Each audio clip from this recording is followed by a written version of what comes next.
السلام علیکم ورحمۃ اللہ وبرکاتہ۔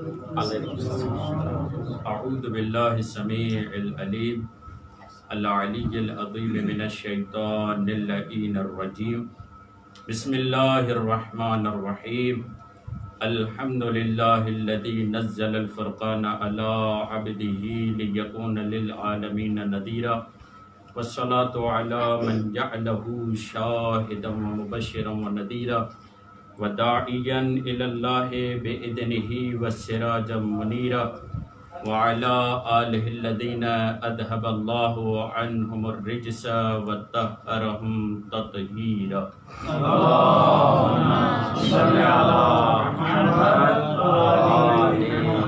لعنۃ اللہ علی اعدائہم اجمعین من یومنا ھذا الی قیام یوم الدین۔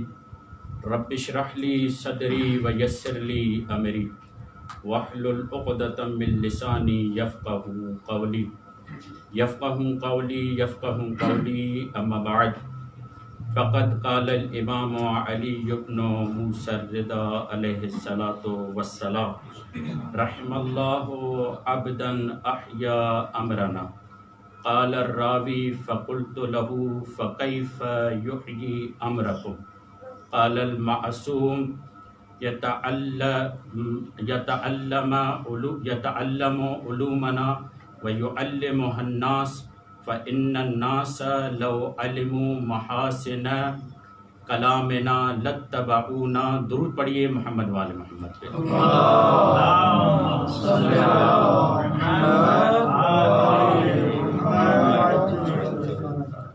اس امام کی ولادت کے حوالے سے بارگاہ امامت میں حاضر ہوئے ہیں جسے امام جعفر صادق علیہ السلام نے امام موسیٰ کاظم کو یہ جملہ کہتے ہوئے کہا تھا کہ تمہارے صلب میں عالم آل محمد پروان چڑھ رہا ہے، اور یہ جملہ کہا کہ لیتنی ادرکتہ، کاش کہ میں اس کو پا پاتا۔ تعجب کی بات یہ ہے کہ امام جعفر صادق علیہ السلام کی ذات جہاں لوگ اپنے علمی اعتبار کو بڑھانے کے لیے جب تک امام جعفر کی طرف نسبت نہ دیں، جب تک اپنے آپ کو جعفری نہ کہلوائیں تو ان کے علم کا اعتبار نہیں ہوتا۔ جب تک اپنے علم کی نسبت امام جعفر صادق کی طرف نہ دیں تو اب درود پڑھیے محمد والے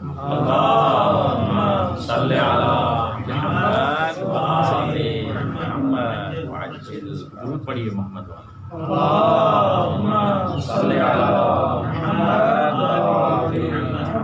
جب تک کونے کونے گوشے گوشے کے افراد اپنے علم کی نسبت امام جعفر صادق سے نہ دیں تو ان کا اعتبار نہیں بڑھتا، ان کی علمی شخصیت پہ کوئی اعتبار کرتا ہی نہیں ہے۔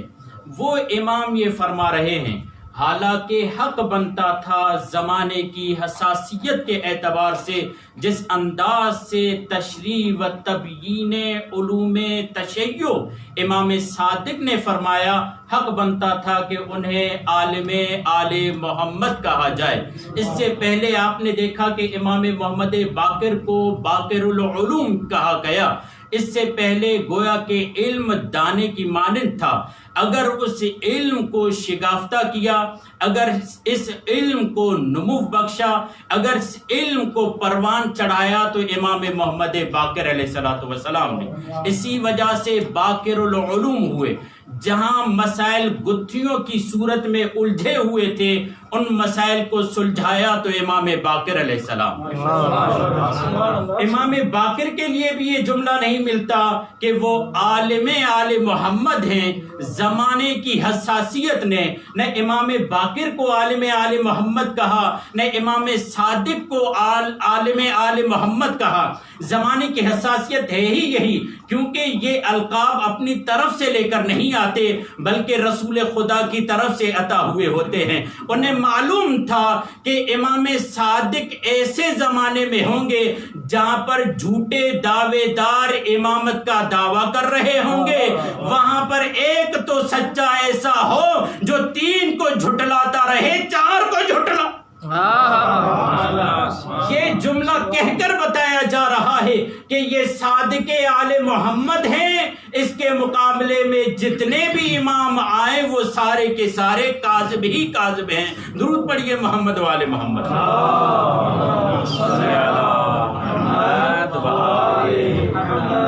امام جعفر صادق علیہ السلام نے دو ہستیوں کے لیے شدت سے بیان کیا، اور الحمدللہ یہ دن ایسے ہی دہ کرامت اور عشرہ کرامت کے عنوان سے معروف نہیں ہے۔ ایک مرتبہ جناب معصومہ کم کے لیے آپ کا یہ جملہ کہنا کہ میری نسل میں سے ایک خاتون آئے گی جس کی روح میں پرواز کر جائے گی، اس کی شفاعت سے تمام شیعوں کی نجات ہو جائے گی۔ ایک جناب معصومہ قوم، ادھر امام علی رضا جن کے لیے امام صادق یہ کہہ رہے ہیں کہ میں چاہتا ہوں لیتنی ادرکتہ، کاش میں اس کو پا لیتا، کیوں؟ اس لیے کہ فَإِنَّ سَمِيُّ بالتحقیق اس کا نام امیر المؤمنین علی، اس کا نام علی کے نام پر علی ہوگا، وہ عالم آل محمد ہوگا۔ اور حسن دیکھیں تاریخ کا، پہلی تاریخ کو جناب معصومہ قوم کی ولادت ہوتی ہے، 11 تاریخ کو امام رضا کی ولادت ہو کر یوں اس عشرے کو کریموں نے اپنے حصار میں لے کر بتا دیا۔ اور روایت کے یہ جملے ہیں، جب جناب معصومہ قوم کی ولادت ہوئی تو ان دنوں کو اور امام رضا کی ولادت کے دن کو عشرہ کرامت قرار دے کر علماء کرام نے فرمایا یہ دن ایام اللہ میں سے ہے، یعنی یہ اللہ کے دن ہے کہ ان دنوں میں اللہ نے ان دو ہستیوں کو نمودار کیا، دو ہستیوں کو ظاہر کیا کہ یہ عالم آل محمد ہیں۔ مگر سوال یہ ہے کہ امام علی رضا کو عالم آل محمد کہنے کی وجہ کیا ہے؟ وہی عالم آل محمد یہ کہہ رہے ہیں، جو خود اس بات کو محسوس کر رہے ہیں، وہی وہ عالم آل محمد یہ کہہ رہے ہیں کہ رحم اللہ عبدا احیا امرنا، رحمت کرے اللہ اس پر جو ہمارے امر کو زندہ کرتا ہے۔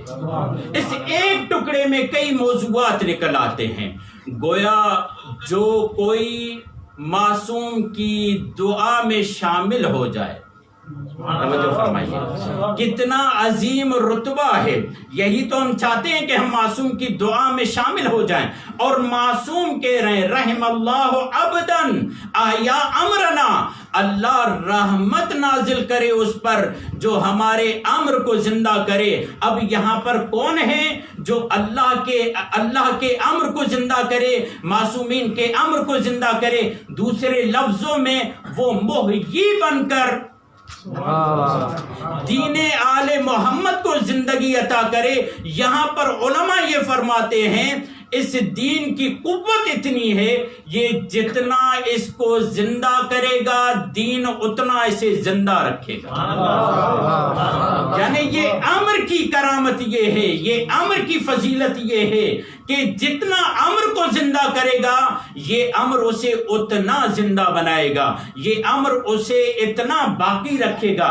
جس نے جتنی ریاضت کی، اگر واقعاً اس نے امر کو اس انداز سے زندہ کیا کہ 200 سال تک اس کے طریقہ کار کو یاد رکھا جائے تو اس امر نے اسے 200 سال تک زندہ رکھا ہے، کیونکہ روش ایسی اختیار کی ہے۔ رحم اللہ عبدن، یہاں پر لفظ عبد کی بڑی تعبیر اچھی ہے، حالانکہ ایک امام علی کا اور بھی فرمان ہے رحم اللہ عمران من علم من عین یا من عرف من عین الی عین وفی عین، اللہ اس شخص پر رحم کرے جو یہ جانتا ہو کہاں سے ہے، کہاں ہے، کہاں جائے گا۔ وہاں پر عمران کا لفظ آیا ہے، یہاں پر عبدن کا لفظ آیا ہے، یعنی مولا یہ بتا رہے ہیں جو ہمارے امر کو زندہ کرے ہم اسے عبد مانتے ہیں۔ اور مولا سے پوچھا گیا مولا اللہ کی بارگاہ میں کتنے رتبے ہیں، کتنے عہدے ہیں؟ تو حضرت ابراہیم کی امامت کی تشریح کرتے ہوئے خود امام رضا علیہ الصلوۃ والسلام یہ جملہ فرماتے ہیں، درود پڑھیے محمد والے۔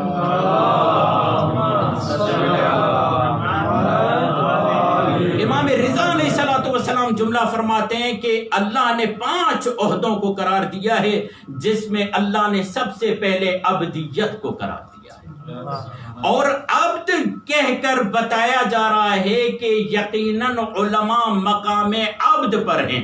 یہی اس ایک ٹکڑے سے یہاں پر فضیلت فقیہ بھی واضح ہو جاتی ہے، یہاں پر فضیلت محدث بھی واضح ہو جاتی ہے، یہاں پر فضیلت راوی بھی واضح ہو جاتی ہے، یہاں پر فضیلت عالم بھی واضح ہوتی ہے، یہاں پر فضیلت طالب علم بھی واضح ہوتی ہے۔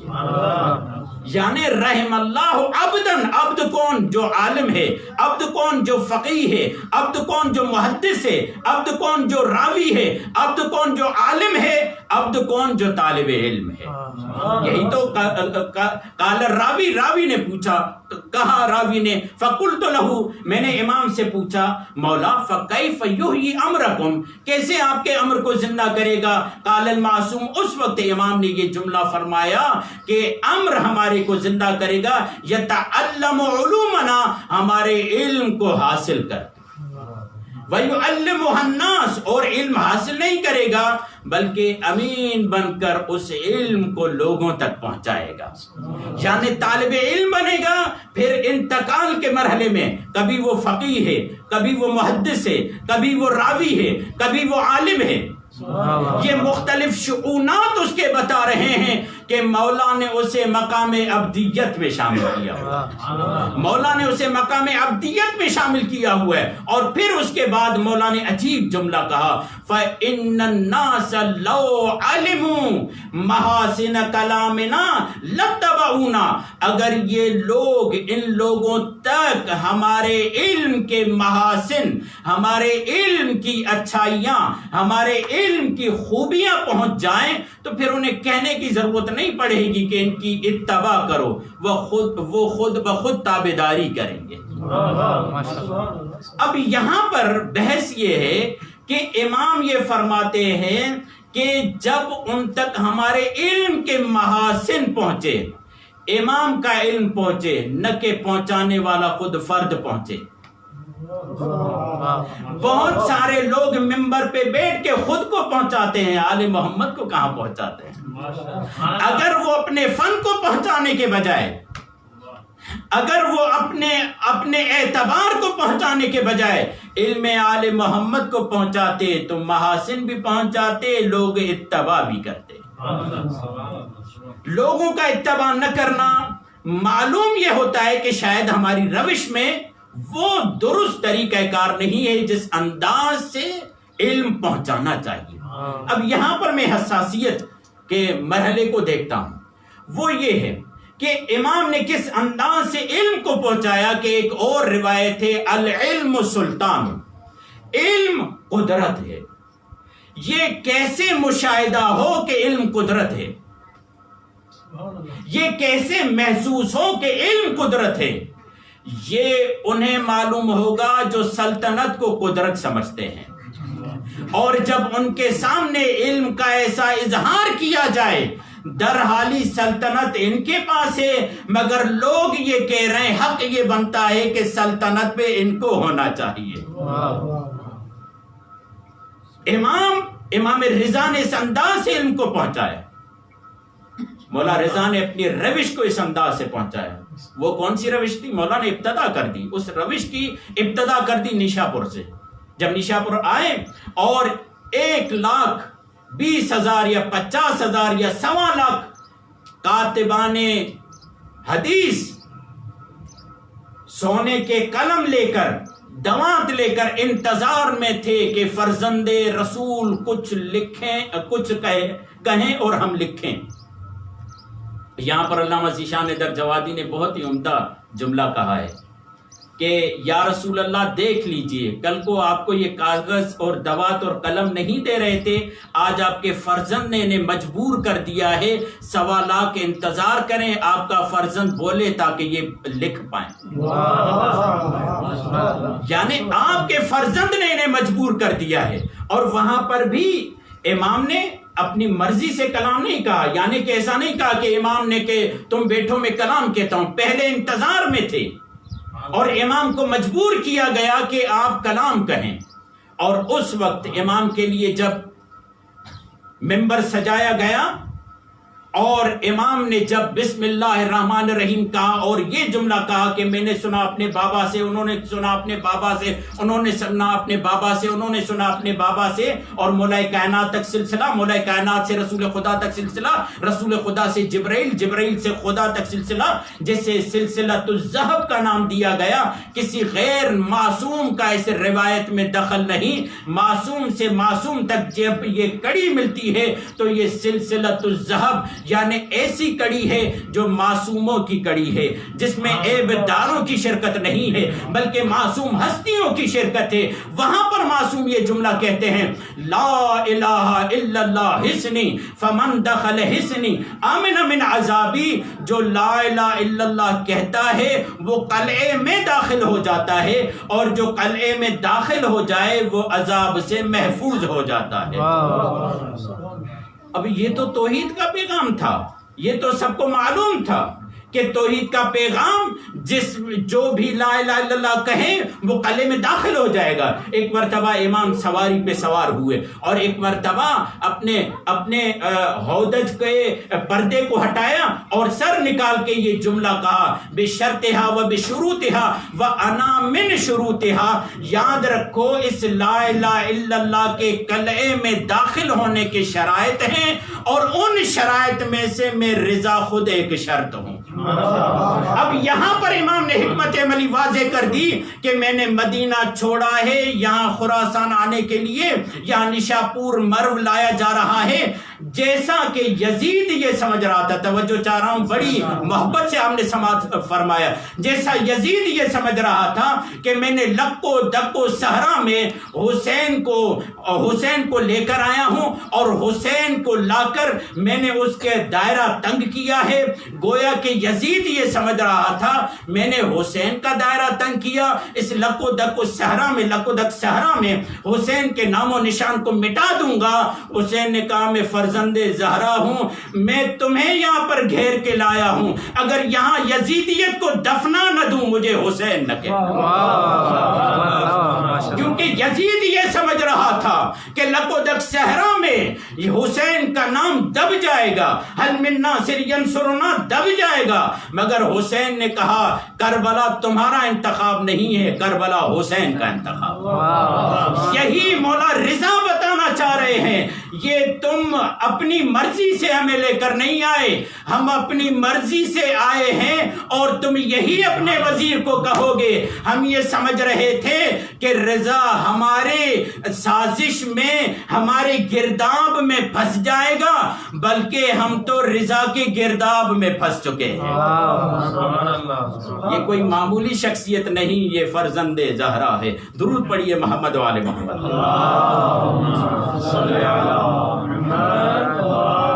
یعنی علم بیان کرنے کی روش یہ تھی۔ حالانکہ اس سے پہلے کسی بھی خلیفہ کے لیے یہ آواز نہ اٹھی کہ جو خلیفہ ہو وہ عالم ہو تمام علوم میں، ایسی آواز نہیں اٹھی۔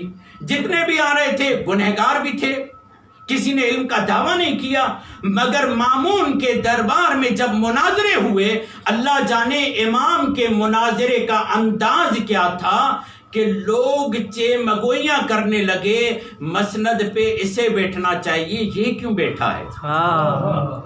یہی امام کی کامیابی تھی کہ ان کے وجود میں یہ احساس دلائے کہ مسند خلافت و امامت پہ اسی کو بیٹھنا چاہیے جو عالم بھی ہو، جو معصوم بھی ہو۔ اور یہ یاد رکھیے گا، جب امام نے العلم سلطان، اپنے علم کی قدرت کو بیان کیا، تو اب مامون کو اپنی قدرت ہیچ نظر آ رہی تھی، اپنی حیثیت بالکل ختم ہوتی ہوئی نظر آ رہی تھی۔ اس وقت مامون نے یہ جملہ کہا، کاش ہم رضا کو بلواتے ہی نہیں تو یہ معاملہ نہ ہوتا۔ کس انداز سے امام رضا نے علم کو پیش کیا، حالانکہ پہلے بھی علم پیش ہوتا تھا۔ اور یہ یاد رکھیے، امام رضا کے مقابل میں کون ہے؟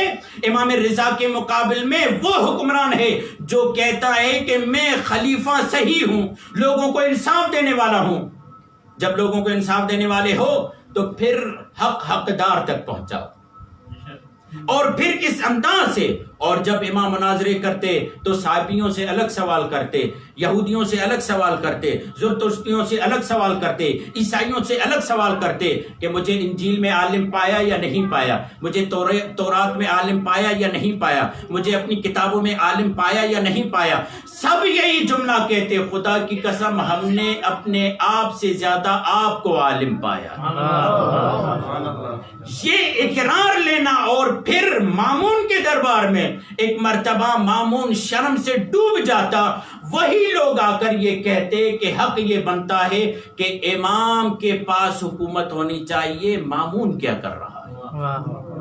جب یہ سامنے کھٹکا آیا، اس انداز سے امام نے علم کو پہنچایا، تو اب لوگوں کو یہ احساس ہوا۔ یاد رکھیے، قائد کا کام کیا ہوتا ہے، رہبر کا کام کیا ہوتا ہے؟ رہبر کا کام یہ ہوتا ہے کہ جو پیروکار ہے انہیں اعتماد میں لے کہ آپ کا رہبر علمی طور پر سب سے آگے ہے۔ معصوم، اگر معصوم رہبر ہے تو وہ اعتماد لائے گا۔ نمبر 2، آپ کے رہبر یعنی امام کا کام یہ ہوتا تھا کہ لوگوں کو اعتماد دلائیں کہ آپ کا امام زاہد ہے، دنیا سے اسے کوئی بھی رغبت نہیں۔ اور یہی کھیل کھیلا مامون نے، یہ دنیا والوں کو بتانے کے لیے کہ دیکھو اگر ان کے پاس حکومت ہوتی تو یہی دنیا کو طلب کرتے، یہی دنیا کی آسائشوں میں رہتے۔ امام نے اس کی تمام حکمتوں کو ملیہ میٹ کر دیا، امام علی کی سیرت پر چلتے ہوئے اپنی جگہ مسجد کو قرار دیا۔ جب یہ سنا کہ انہوں نے اپنی جگہ مسجد کو قرار دیا ہے تو مامون حیران ہو گیا، اور جب مامون سے مکالمہ ہوا، کلام ہوا، تو امام کی آنکھوں میں ذرہ برابر گھبراہٹ نہیں تھی۔ یہ شجاعت دیکھ کر لوگوں نے کہا کہ ہاں حق بنتا ہے، جو امام ہو وہ شجاع ہو، جو امام ہو وہ زاہد ہو، جو امام ہو وہ عالم ہو۔ اب ایک اور میدان تھا، وہ تھا مباہلے کا میدان، کیونکہ یاد رکھیے مباہلہ روحانی قوت کے اظہار کا نام ہے، اس کے مصادیق مختلف ہیں، اس کے طریقہ کار مختلف ہیں۔ اب دنیا والوں کو مامون کیسے بتائیں کہ یہ روحانیت جو دکھا رہے ہیں، معاذ اللہ دنیا والوں کو کہنا چاہ رہے ہیں کہ یہ روحانیت ان کے پاس نہیں ہے، بلا وجہ دکھا رہے ہیں۔ امام رضا بھی چاہتے ہیں کہ تم ایسا اہتمام کرو تاکہ ہماری روحانیت کھل کر لوگوں کے سامنے آ جائے، اور اس کے لیے 2 عمدہ واقعات ہمارے پاس ملتے ہیں۔ ایک واقعہ کہ جو جادوگر انہوں نے بلایا تھا، آپ کی توجہ ہے میری طرف؟ پڑھیے محمد والے محمد۔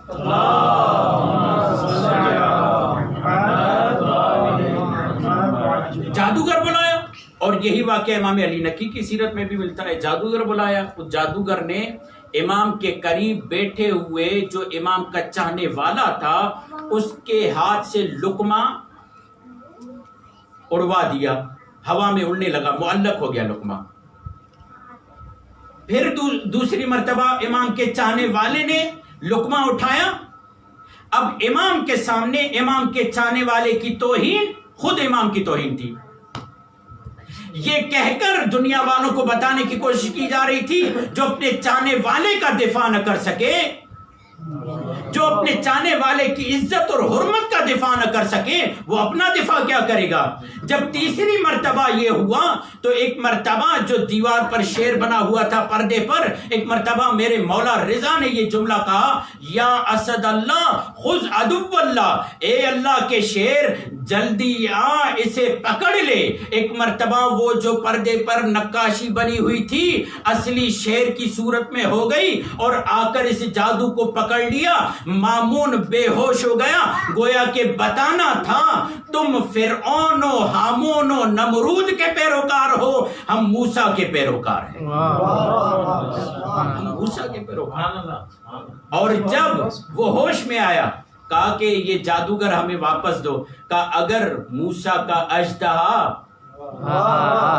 اگر موسیٰ کا اژدہا ان سانپوں کو، نگلے ہوئے سانپوں کو اگل دیتا تو ہمارا شیر بھی نگلے ہوئے جادوگر کو اگل دیتا۔ اور امام نے کیا ہی خوبصورت تعبیر پیش کی، یا اسد اللہ، یعنی جو شیر امام کی مدد کرے وہ معمولی شیر نہیں ہوتا، وہ اللہ کا بھیجا ہوا شیر ہوتا۔ اور جو امام کے مقابلے میں آئے، امام نے یہاں پر کیا کیا؟ امام نے اپنی روحانی تابکاری اور قوت کو ثابت کیا کہ نہ صرف ہم اپنا دفاع کر سکتے ہیں بلکہ ہم اپنے چاہنے والوں کا دفاع کر سکتے ہیں۔ یہ جتنے بھی علم کے مقابلے میں افراد آ رہے ہیں، یہ جتنے بھی علماء کے مقابلے میں افراد آ رہے ہیں، یاد رکھیے یہ اپنی موت خود مر جائیں گے۔ کیوں؟ علم میں قوت ہے، علم میں طاقت ہے، علم میں قدرت ہے۔ یہی وجہ ہے کہ امام رضا علیہ السلام نے علم کے ذریعے سے جہاد کیا۔ جب علم کے ذریعے سے مخاطبین ایسے تھے تو وہ سمجھ رہے تھے کہ امام کے کلام کا مطلب کیا ہے۔ جب یہ مطلب سمجھ رہے تھے تو فوراً زبانوں پر اظہار کر رہے تھے، مامون سے زیادہ حق امام رضا کا بنتا ہے۔ یہ لوگوں کے اندر، اور آپ نے دیکھا امام رضا نے امامت کی حقیقت، وہ جو روایت ہے امامت کے بارے میں، اس کی حقیقت کو کھول کر بیان کیا اور کہا کہ آؤ بتاؤ لوگ امامت کے بارے میں کیا کیا باتیں کر رہے ہیں۔ کہا مولا یوں باتیں کر رہے ہیں، یوں باتیں کر رہے ہیں۔ کہا نہیں، امامت اگر سمجھنی ہے تو ہم سے سمجھو، ہم تمہیں سمجھائیں گے امامت۔ یعنی خود مرکز میں بیٹھ کر علم کو بقائے امامت کا ذریعہ قرار دے رہے ہیں اور بتا رہے ہیں کہ وہ علم جو ولایت آل محمد کو پہنچائے وہی صحیح علم ہے۔ گویا معصوم نے یہ جملہ کہا، جب توحید کو ولایت کے بغیر قبول نہیں کیا جا سکتا تو نبوت کیسے قبول ہوگی؟ کوئی بھی نظریہ ولایت کے بغیر، کیوں؟ اس لیے کہ اگر ولایت ہوگی تو تمام نظاموں کو تحفظ ملے گا، تمام سسٹم کو تحفظ ملے گا، خود توحید کو تحفظ ملے گا، خود نبوت کو تحفظ ملے گا۔ اگر ولایت نہیں ہوگی تو کسی بھی چیز کو تحفظ نہیں ملے گا۔ یہی وجہ ہے کہ میرے امام جعفر صادق علیہ السلام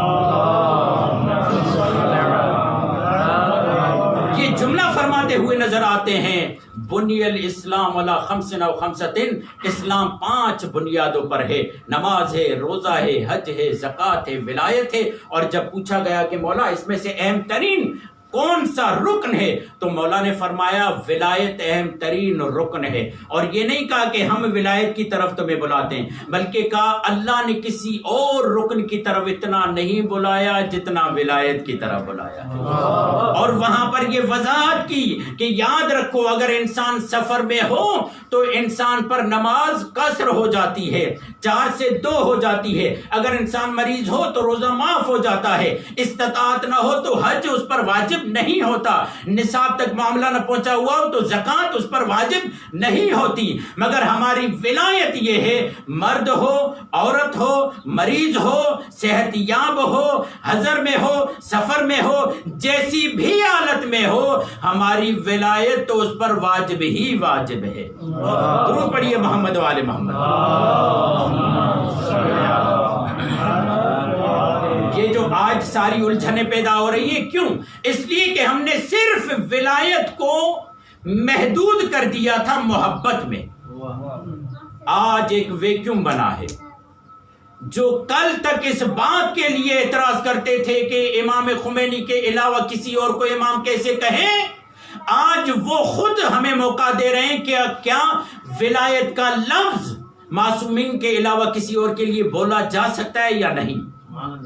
یعنی یہ ویکیوم ہے کہ ہم لوگوں کو بتائیں کہ جب باپ ولی بن سکتا ہے، جب باپ کے لیے لفظ ولی کا استعمال ہوتا ہے اسی معنی میں، تو جو فقیہ ہوتا ہے معصومین کی طرف سے جو اسے اختیارات ملتے، نہ کہ اختیارات تکوینیہ، بلکہ جو تشریع کے تحت، جو شریعت کے تحت اسے اختیار ملتے ہیں، چاہے وہ امور حزبیہ میں ہو، چاہے وہ ولایت قضائیہ میں ہو، چاہے وہ فتویہ کے مرحلے میں ہو، چاہے وہ حکومت کے مرحلے میں ہو، یہ مراحل ولایت کے سمجھائیں گے تو معاملات حل ہوں گے۔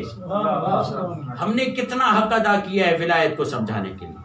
حق بنتا ہے کہ وہ سوال کریں ہم سے، حق بنتا ہے کہ وہ اعتراض کریں، ہم بھی کہیں گے بسم اللہ آئیے ہم آپ کو سمجھاتے ہیں۔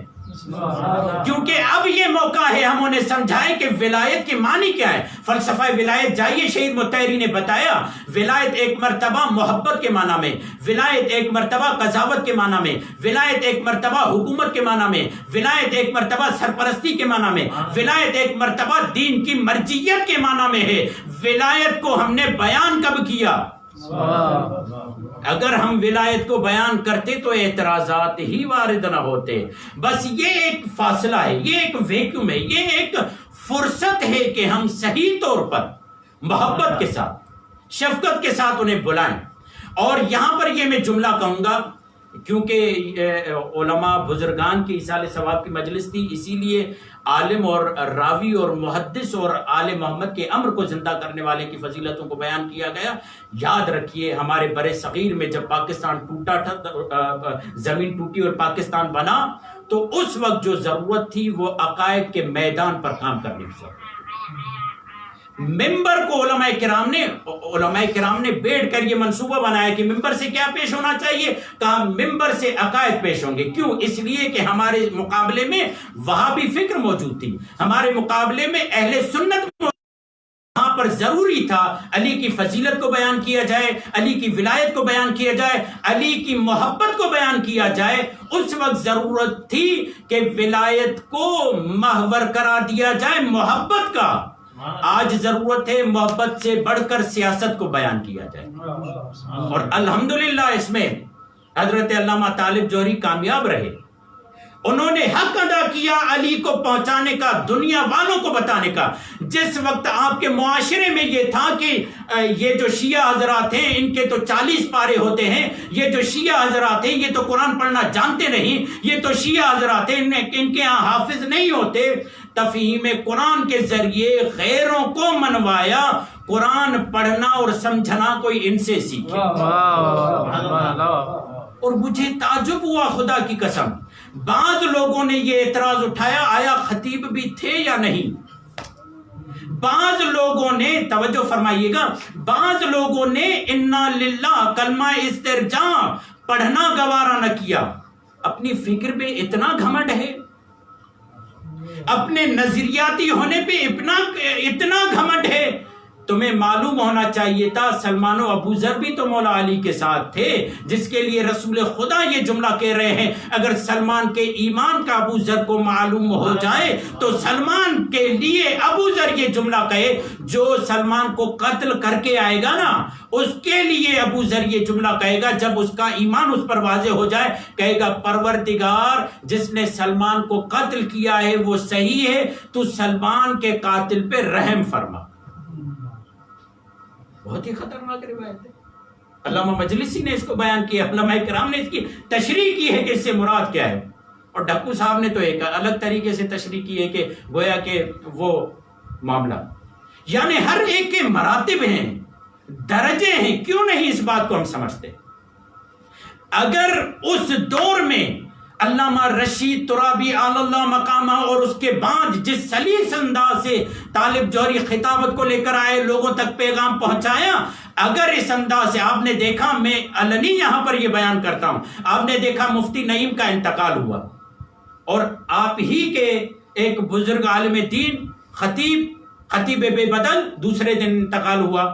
پوری گورنمنٹ میں جو ایلیٹ لیول کے افراد تھے سب نے تعزیت پیش کی اور پوری دنیا سے پیش ہوئی، اور یہ جملہ کہہ کر کہ واقعاً چاہے صحافت کا میدان ہو، چاہے ادب کا میدان ہو، چاہے خطابت کا میدان ہو، چاہے مذہب کا میدان ہو، چاہے سیاست کا میدان ہو، اتنی احتیاط کے ساتھ اپنی شخصیت کو منوا کر ڈسپیوٹڈ نہ ہو کر آگے بڑھنا یہ طالب جوہری صاحب کا کام، کسی اور کا کام نہیں تھا.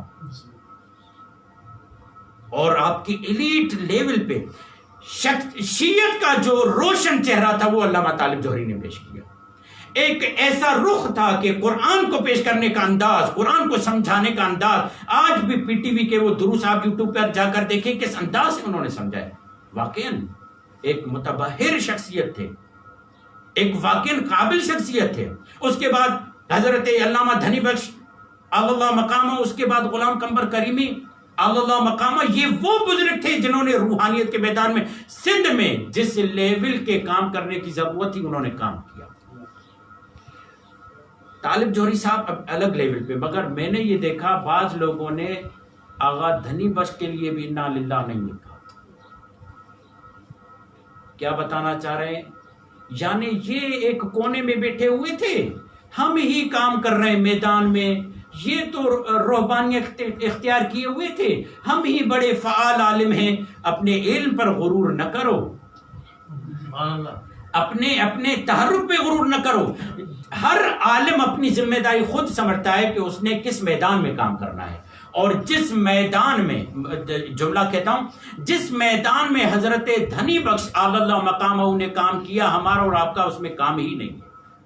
وہ ہے عملیات کا میدان، وہ ہے لوگوں کی روحانی طور پر علاج کرنا۔ اسے کہتے ہیں آج کل جدید نفسیات میں اسے کہتے ہیں ہیلنگ۔ ہیلنگ کیا ہے؟ ہیلنگ یہ ہے کہ ایک آدمی آئے، آپ روحانی طور پر اس کو مرہم دیں۔ یہ جدید نفسیات میں ایک اصطلاح ہے۔ مذہبی طبقے میں ہیلنگ کا کام ختم ہو گیا ہے، لوگوں کو نفسیاتی طور پر، روحانی طور پر ڈھارس دینا ختم ہو گیا ہے۔